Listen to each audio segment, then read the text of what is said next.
ஊடக நண்பர்களுக்கு எனது இனிய தீபாவளி நல்வாழ்த்துக்கள்.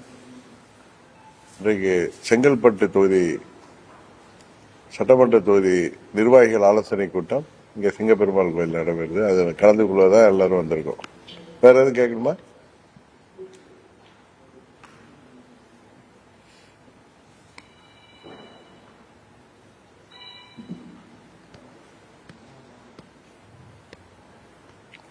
எதுவும் கேட்கணுமா? அதிமுக திமுக வந்து இருட்டு கடை விமர்சனம்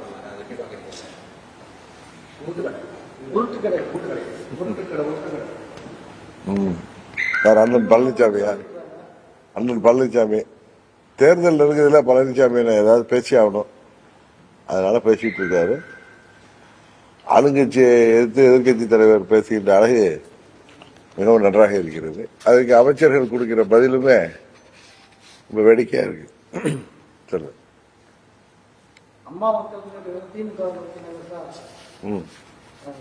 திமுக நோக்கி நகருதா? அப்படியா? தகவலுக்கெல்லாம் நீங்க உங்க யூகங்களுக்கு, தகவல்களுக்கு, செய்திகளுக்கெல்லாம் நான் பதில் சொல்ல முடியாது. அவர்கள் ஆசை அப்படி இருந்தா அதுக்கு நான் பொறுப்பாக முடியாது. சொல்லுங்க.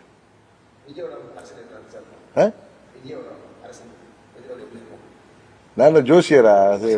எதிர்கால அப்படி நீங்க தாமுகிட்ட கேட்டீங்கன்னா சொல்லுவாரு, செல்விகிட்ட கேட்டீங்கன்னா சொல்லுவாரு.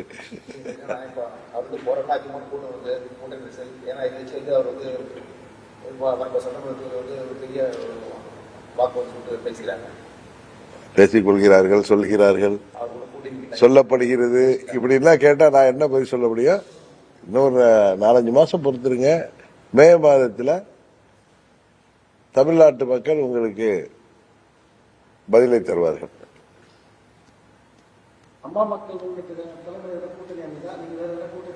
கொஞ்சம் பொறுமையா இருக்கு சார், எல்லாம் தெரிய வரும். அப்படின்னு இன்னும் டைம் இருக்கு. நாங்கள் கூட்டணியில் செல்கிறோமா அல்லது எங்கள் தலைமையில் கூட்டணி அமைகிறா என்பதெல்லாம் உங்களுக்கு பொங்கல் நேரத்தில் தெரிய வரும். சொல்லுங்க.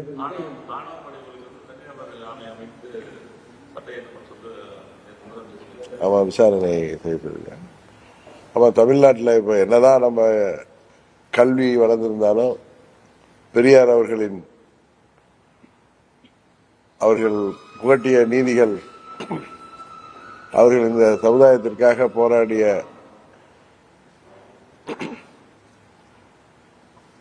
பெரியார் போன்ற தலைவர்களின் எண்ணங்கள் தமிழ்நாட்டிலே நிறைவேற்றப்பட்டு வந்தாலும் இது போன்ற ஆணவ படுகொலைகள் இன்னும் தமிழ்நாட்டில் இருக்கத்தான் செய்கிறது. அதற்கு எதிராக நீதிபதி தலைமையில் விசாரணை அமைத்து சட்டம் இயற்றப்படுவது வரவேற்கத்தக்கது. விஜய் இப்போ வந்து கரூர்ல வந்து மக்களை பாதிக்கப்பட்ட மக்கள் அதுக்கப்புறம் இல்லைன்னு சொல்லிட்டாங்க. அவரு வாட்ஸ்அப் வீடியோ கால் மூலியமா தான் பேசினாரு. மக்கள் ஒன்று நேரத்தை சந்திக்கல அப்படின்னு சொல்லி பாதிக்கப்பட்டாரு. அவங்க நிர்வாகிகளே ஒரு குற்றச்சாட்டு வச்சிருக்காங்க. அப்படியா? அதுக்கு அவர் தான் பதில் சொல்லணும்.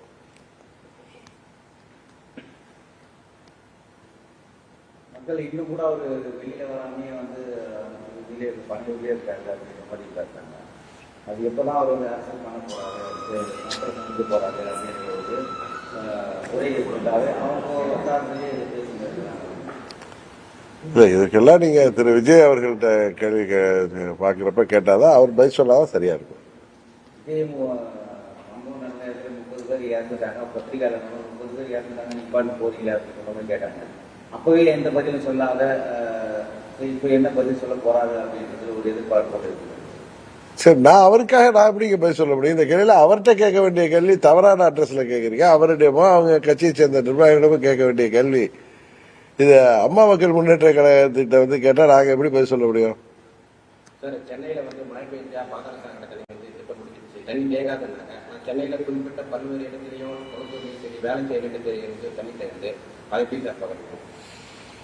இல்ல, பாதாள சாக்கடை திட்டங்கள் இது மாதிரி டிரைனேஜ் ஸ்கீம்ஸ் எல்லாம் அரசாங்கம் செய்து கொண்டுதான் இருக்கிறார்கள். இருந்தாலும் கடுமையான மழை பொழிகின்ற பொழுது ஒரே இடத்துல வந்து பல சென்டிமீட்டர் மழை பெய்கின்ற பொழுது நீங்க சொல்ற மாதிரி தண்ணீர் தேங்கி அப்பொழுது பிறகு வெளியேறுகின்ற சூழ்நிலை இருக்கு. அரசாங்கம் இதை கவனமாக பார்த்து அந்த திட்டங்களை சரியாக நிறைவேற்ற வேண்டும். பருவமழை தொடங்கல, இந்த மழைக்கே தண்ணீர் 90% பணி முடிஞ்சிருச்சு. மேயர் என்ன சொல்றாங்கன்னா தண்ணியே தேங்காது தண்ணியில் ஆட்டிட்டாங்க.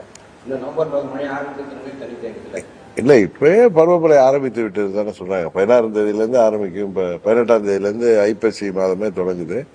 மேயர் சொல்வதெல்லாம் நம்ம பெருசாக எடுத்து வேணாம், பிராக்டிக்கலா என்ன நடக்குதுன்னு பார்ப்போம். அதை வைத்து தமிழ்நாட்டு மக்கள், சென்னை மக்கள் இந்த தேர்தலில் பதில் சொல்ல போறோம்.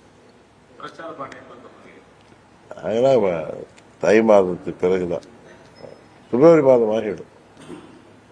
தமிழகத்தில் ஊழல் ஸ்டாலின் முகாம் வந்து எல்லா இடத்துலையும் வச்சிருக்காங்க. அது வந்து இந்த நேரத்தில் ஊழல் ஸ்டாலின் எலெக்ஷன் நேரத்தில் வந்து ஊழல் ஸ்டாலின் சொல்லிட்டு முகாம் வைக்கிறாங்க. இது வந்து இந்த முகாம் வந்து மக்களுக்கு பயன்பெறுமா? அது எப்படி தப்பு?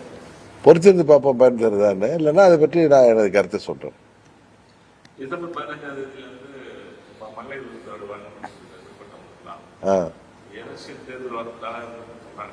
இல்ல இப்ப மகளிருக்கு விட்டு போன மகளிர்களுக்கெல்லாம் எல்லோருக்கும் உதவித்தொகை வழங்கப்படும் என்று அரசாங்கம் அறிவித்ததை நானும் பார்த்தேன். அது மாத்திரம் இல்ல, அரசு ஊழியர்கள், ஆசிரியர்கள், பகுதி நேர ஆசிரியர்கள், போக்குவரத்து தொழிலாளர்கள் மற்றும் மின்சாரத்துறை ஊழியர்கள், மாற்றுத்திறனாளிகள், விவசாயிகள், மாணவர்கள், இளைஞர்கள் என அனைவருக்கும் தேர்தலுக்கு முன்பு 21 சட்டமன்ற பொதுத் தேர்தலுக்கு முன்பு திமுக கொடுத்த வாக்குறுதிகள் அனைத்தையும் நிறைவேற்ற வேண்டும் என்பதுதான் தமிழ்நாட்டு மக்களின் எதிர்பார்ப்பு. அதை நிறைவேற்றினால்தான் அவர்கள் தைரியமாக வருகின்ற சட்டமன்ற பொதுத் தேர்தலின் போது மக்களை சந்திக்க முடியும். தொடர்ந்து தூய்மை பணியாளர்கள் வந்து ஆர்ப்பாட்டத்தில் போராட்டத்தில் ஈடுபட்டுட்டே இருக்கிறாங்க. அரசு வந்து அதில் கவனம் செலுத்தாம அவங்களை கைது செய்த நடவடிக்கையிலேயே ஈடுபட்டு வராங்க.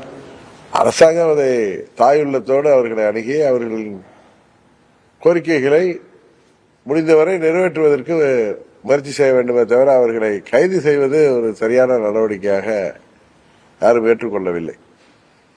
நம்ம சில கேள்விகளுக்கெல்லாம் நாம் பதில் சொல்ல முடியாது. இன்னொரு கட்சி நடவடிக்கை பார்த்து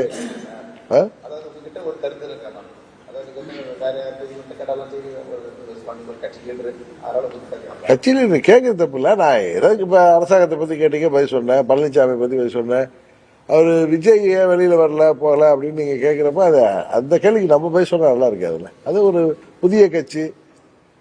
இன்னொன்னு உங்களுக்கு தெரியும், எங்களை விமர்சிப்பவர்களையே நாங்கள் விமர்சிக்காமல் விட மாட்டோம். அதே நேரத்தில் இன்னொரு கட்சியை போய் இன்னொரு தலைவரை பத்தியே தேவையில்லாமல் விமர்சிப்பது அது எனக்கு பழக்கம் இல்லை, உங்களுக்கு தெரியும். அதனாலதான், வேற ஒன்று. வந்து பிஜேபி வந்து பின்பற்றி அவங்க அனுப்பிச்ச ஆளுதான் இது முன்னாடி போன பின்னாடி வரேன் அப்படிங்கிற மாதிரி சொல்லுவாங்க. திமுக பற்றியே பேசுங்க, ஆனா எங்களையும் சேர்த்து பேசுங்க. அப்புறம் இப்போ இந்த சம்பவத்துக்கு வந்து திமுக தான் குற்றச்சாட்டு சொல்லிட்டாங்க. இதுல பிஜேபியும் பின்பு செயல்பாடு இருக்குது. நீங்க அடிக்கிறமா அடிக்கிற மாதிரி வந்து கூட்டம் மாதிரி ஒரு கதை. இதெல்லாம் கதைகள் தான். ஆனா எனக்கு தெரிஞ்ச வரை விஜய் வந்து அவர் தலைமையில கூட்டணி அமைப்பதற்கு வாய்ப்பு இருப்பதாக தான் நினைக்கிறேன்.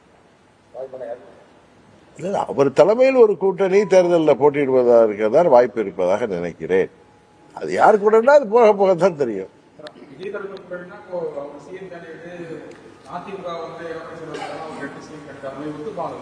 சார் எனக்கு அதெல்லாம் தெரியாது சார். இப்ப தமிழ்நாட்டில் 4 கூட்டணிகளுக்கு 4 முனை போட்டி இருக்குன்னு சொல்றேன்.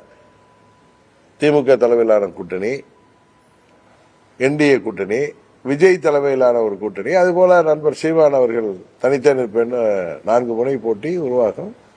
இதை தாண்டி நீங்க கேட்டது மாதிரி எதிர்பாராத கூட்டணிகள் உருவாவதற்கு வாய்ப்பு இருக்கு அப்படின்னு தான் நான் சொல்றேன். இதுல அவரை இவரை ஏத்துக்குவாரா இவரை அவர். ஆனா பழனிசாமி பேசுவதை பார்த்தா அவரு தேர்தலில் தங்களால் சோபிக்க முடியாது தனது தலைமையில அப்படிங்கிறத உணர்ந்து அவர் விஜய் அவர்களுக்கு கூட்டணி அழைப்பு விடுவது பிள்ளையார் சொல்லி போட்டாங்க. அவங்க யாரோ 2 பேர் இவங்க கட்சிக்காரங்களே, பழனிசாமி அவர் கட்சிக்காரர்களே கொடியை ஆசிரித்து விட்டு, ஏன்னா பார்த்தவங்க எல்லாம் அந்த டிஷர்ட் ஏடிமிங்க டிஷர்ட் போட்டிருக்கிறத தொலைக்காட்சிகள பார்த்தோம். அவர் வந்து விஜய் தலைமையை ஏற்றுக்கொண்டு செய்வதற்கு முயற்சி செய்கிறாரோ இந்த தேர்தலில் அப்படிங்கிற ஒரு எண்ணம் தோன்றுகிறது.